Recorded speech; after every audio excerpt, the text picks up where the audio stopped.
कन्या लग्न की कुंडली हो और आपके अगर सप्तम भाव में अगर गुरु स्थित है तो आपकी को पढ़ी लिखी पत्नी मिलेगी, संस्कारी मिलेगी, पूजा पाठ आध्यात्मिक और धार्मिक मिलेगी। यानी कि हो सकता है कि पढ़ी लिखी हो और विवाह के बाद हालांकि उनको यह समझिए आपके जो जीवन साथी होंगे, चाहे लड़का हो या लड़की हो, वो अचल संपत्ति खड़ा करेगा, घर द्वार गाड़ी घोड़ा का योग भी बनेगा और समझिए गुरु के कारण समझिए काम काज में भी लगने के योग रहेंगे, क्योंकि चतुर्थ से चतुर्थ गुरु हो गया, यानी कि घर द्वार वगैरह का योग निश्चित बनेगा, अचल संपत्ति का योग गुरु बनाएगा। और सप्तम से दसम होने के बाद काम कार्य में वृद्धि होती है। अगर कन्या लग्न की कुंडली है और सप्तम भाव में अगर सूर्य और गुरु स्थित है तो व्यक्ति विदेश से आय प्राप्त करता है, विवाह के बाद जीवन साथी के साथ विदेश में रहता है। हालांकि जीवन साथी होशियार होती हैं, जीवन साथी समझदार भी होती हैं। अगर लड़की है तो उसका जो पति होता है बहुत ही समझदार होता है, उसे यश की प्राप्ति होती है। लेकिन अगर द्वादशी से सूर्य को देखें तो षष्ठ से षष्ठ होने के कारण क्या है, किसी और के कारण लड़ाई झगड़े के भी योग बनते हैं, किसी और के कारण पति पत्नी में विवाद भी होता है। लेकिन ये डिवोर्स तक नहीं पहुंचता है, ये तलाक वगैरह तक नहीं पहुंचता है। समझिए कि वो वहीं तक निपट जाता है और अपने आप में ये फिर समझदारी से सुलह भी कर लेते हैं। लेकिन इनके जिंदगी में हो सकता है किसी और की एंट्री जरूर हो जाती है। जिनका कुंडली रहता है उनकी जिंदगी में किसी और की एंट्री हो जाती है, जिसके कारण कभी ना कभी थोड़ा विवाद पति पत्नी के बीच में रहता है। लेकिन फिर भी जो है जीवन साथी जो है समझदार होते हैं, जीवन साथी काफी ज्यादा समझिए कि हर पहलू को समझने वाले होते हैं। सूर्य और गुरु का युति जो है वो गुरु आदित्य योग बनाता है, जिसके कारण धन संपत्ति इत्यादि बढ़ते हैं, विदेश से भी धन की प्राप्ति होती है। अगर मान लीजिए कन्या लग्न की कुंडली है और सप्तम भाव में अगर चंद्रमा के साथ अगर गुरु स्थित हो तो समझिए कि इनकी महत्वाकांक्षा इच्छा भी पूर्ति होता है। विवाह के बाद ये काफी जो भी इनकी महत्वाकांक्षा इच्छा होती है वो पूर्ति होती है।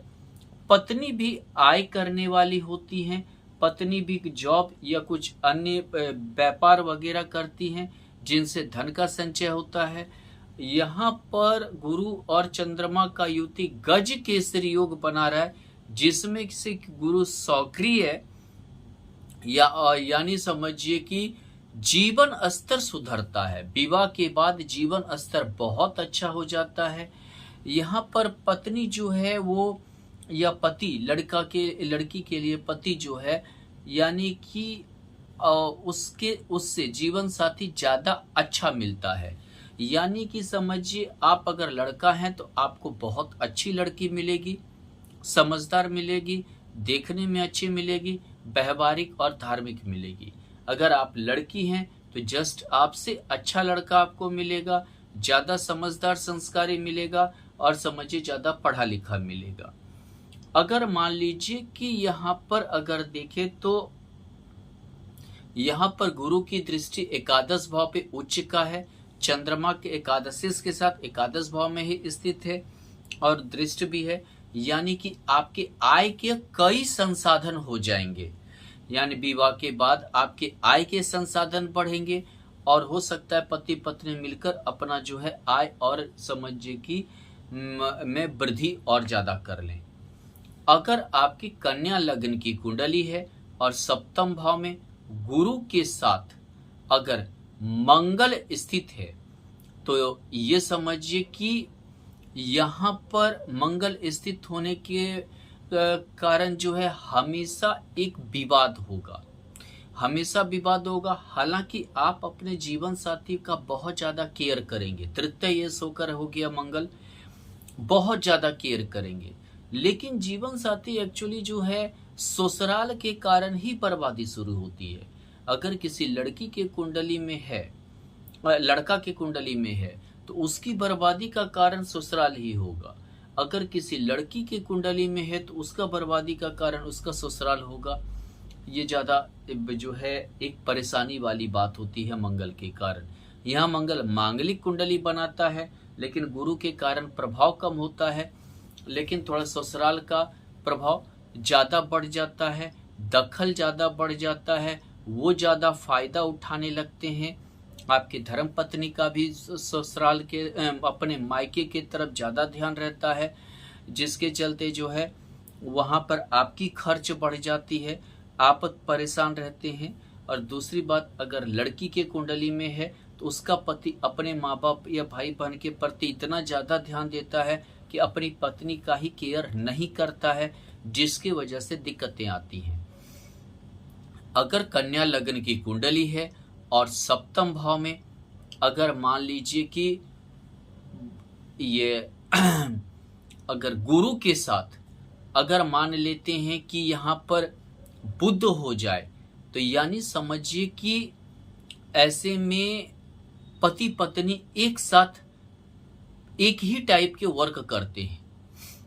हो सकता है कि दोनों गवर्नमेंट जॉब में हो, या दोनों इंजीनियर हो, दोनों डॉक्टर हो, या नहीं तो ऐसा भी होता है कि किसी कार्य में दोनों का बहुत अच्छा सहयोग हो, बहुत अच्छा कॉम्बिनेशन हो और वो आगे बढ़े।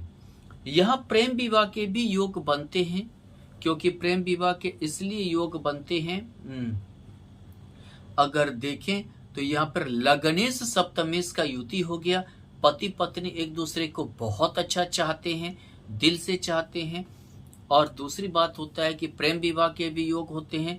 अगर ना भी हो प्रेम विवाह तो यानी विवाह के बाद इनमें बहुत ज़्यादा प्रेम रहता है, ये एक दूसरे से जल्दी अलग नहीं रहना चाहते हैं।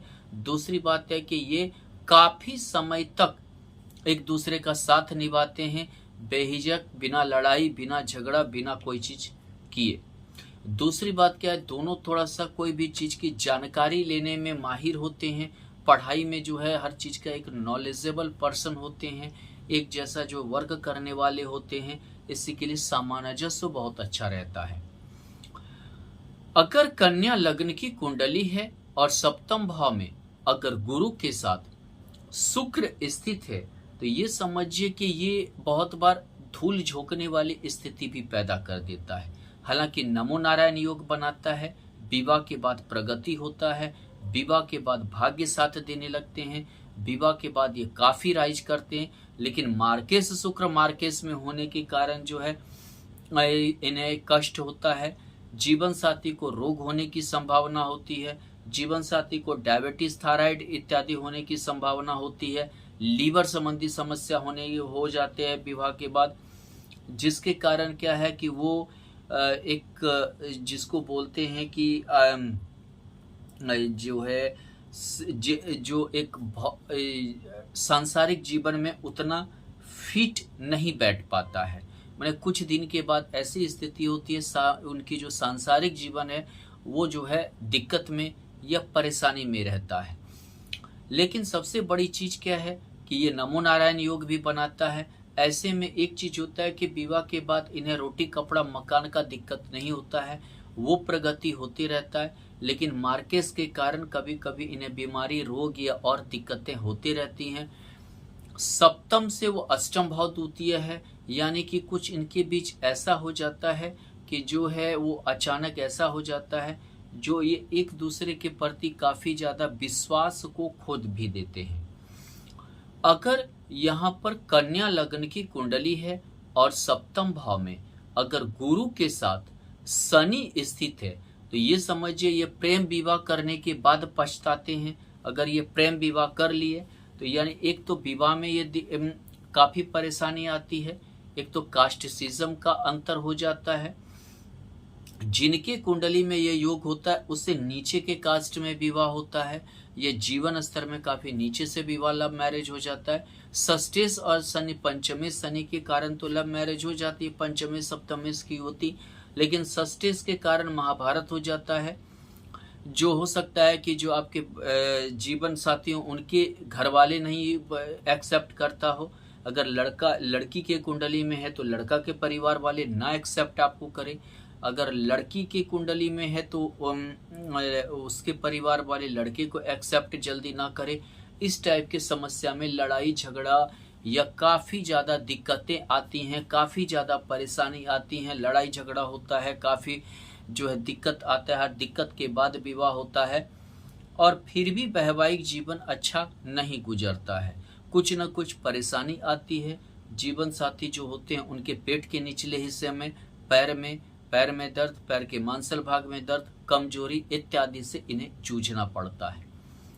अगर मान लीजिए कि कन्या लग्न की कुंडली है, सप्तम भाव में गुरु के साथ अगर राहु स्थित है, तो ऐसे में आपका जो जीवन साथी होगा वो अकड़ू स्वभाव का होता है, उसमें अकड़ ज़्यादा होता है। अगर लड़का है तो आपकी जो पत्नी होगी वो दबने वाली नहीं होगी, अकड़ ज़्यादा होगा, या जिसको बोल सकते हैं कि आप घमंड ज़्यादा होगा, या जिसको घमंड अहंग हो जाना, और ये अपने अहंग के कारण परिवार के सभी सदस्यों को दिक्कत पहुंचाते हैं, अपनी भाषा से दिक्कत पहुंचाते हैं, अपने जो है एटीट्यूड से दिक्कत पहुंचाते हैं, जिसके कारण परिवार वाले परेशान रहते हैं।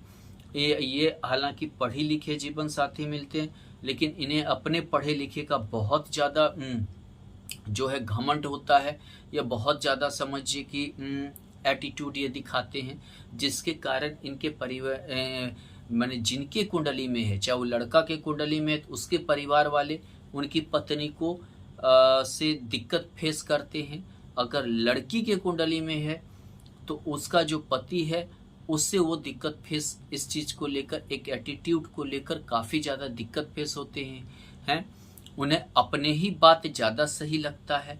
जिनके कुंडली में रहता है वो जीवन साथी के पास जो भी बात कहते हैं, जो भी योजना बनाते हैं, उन्हें हर चीज़ अपना ही सही लगता है, अपने जीवन साथी का वो ज़्यादा चलने नहीं देते हैं, जिसके कारण से परेशानी आती है, जिसके कारण से दिक्कतें आती हैं और वैवाहिक जीवन में काफ़ी परेशानी का सामना करना पड़ता है। खासकर व्यवहार से, स्वभाव से या एटीट्यूड से, इन सभी चीज़ों से दिक्कतें आती हैं, इन सभी चीज़ों से परेशानियां आती हैं।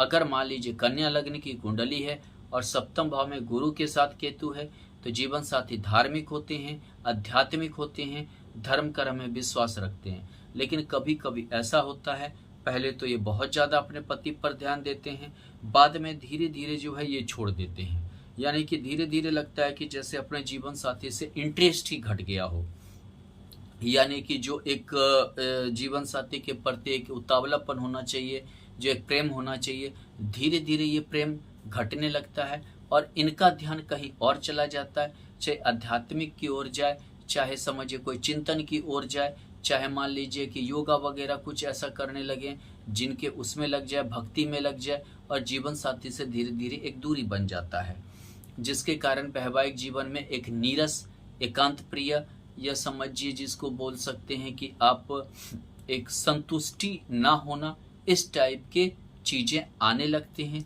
जिनके कारण वैवाहिक जीवन में दिक्कतें आती हैं, परेशानी आती हैं, और ये कुछ किसी को बोल भी नहीं पाते हैं, ऐसी स्थिति हो जाती है।